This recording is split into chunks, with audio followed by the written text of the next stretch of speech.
Good day mga ka-idol! Update tayo sa PBA na kung saan ang Barangay Ginebra San Miguel magbabalik aksyon ngayong March 31 kontra sa Magnolia Pambansang Manok Timplados or Manila Clasico. Marami ang nagtatanong, kakayanin ba ng Barangay Ginebra ang Philippine Cup na wala si Scotty Thompson? At sino-sino ang mga posibleng rest back na gagamitin ni Coach Tim Cone para makasurvive, para makapasok at makaabot sa finals ng Philippine Cup?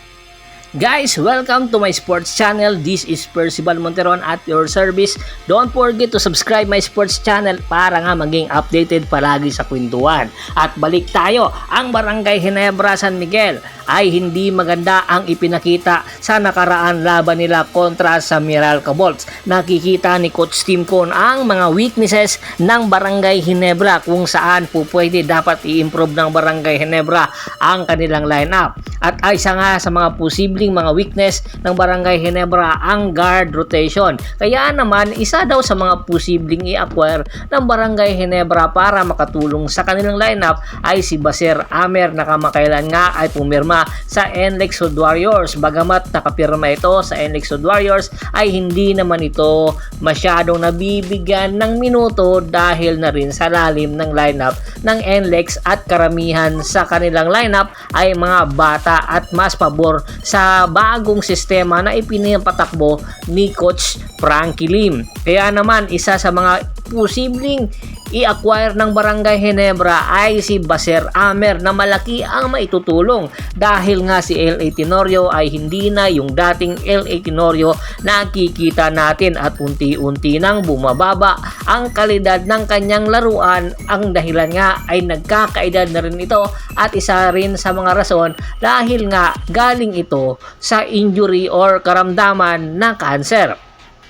Kaya pinag-iisipan na talaga ng mabuti ng Barangay Ginebra kung paano i-improve ang rotation nila sa guard dahil mas kinakailangan ng pagtuunan ng pansin ni Coach Tim Cone ang kanilang future lineup dahil alam natin na ang target talaga ng Barangay Ginebra San Miguel ay makakuha ng Grand Slam. Kinakailangan talaga ng isang court general na nakikita nga nila kay Baser Amer at ayon nga mismo kay Coach Norman Black, isa sa mga posibleng malaki ang maitulong sa lineup ng Barangay Ginebra kung sakaling kumuha sila ng guard ay si Baser Amer. Alam naman ni Coach Norman Black na maganda ang ipinapakita ni Baser Amer sa kanya noong naglalaro pa ito sa Meralco Bolts. At sa rin sa mga kini-question ngayon ng mga fans kung hanggang kailan bang mananatili sa bench si Scotty Thompson, hanggang kailan magiging 100% or magiging prone injury si Scotty Thompson dahil kinakailangan ng Barangay Ginebra ang kanyang leadership. Kinakailangan nila si Scotty Thompson dahil hindi makakayanan ng Barangay Ginebra San Miguel na wala sa Scotty Thompson para makuha ang kampyonato sa Philippine Cup. Nakita naman natin na ang mga weaknesses ng Barangay Ginebra na wala si Scotty Thompson. At hindi kayang Stanley Pringle na punan ang pagkawala ni Scotty Thompson sa lineup ng Barangay Ginebra San Miguel.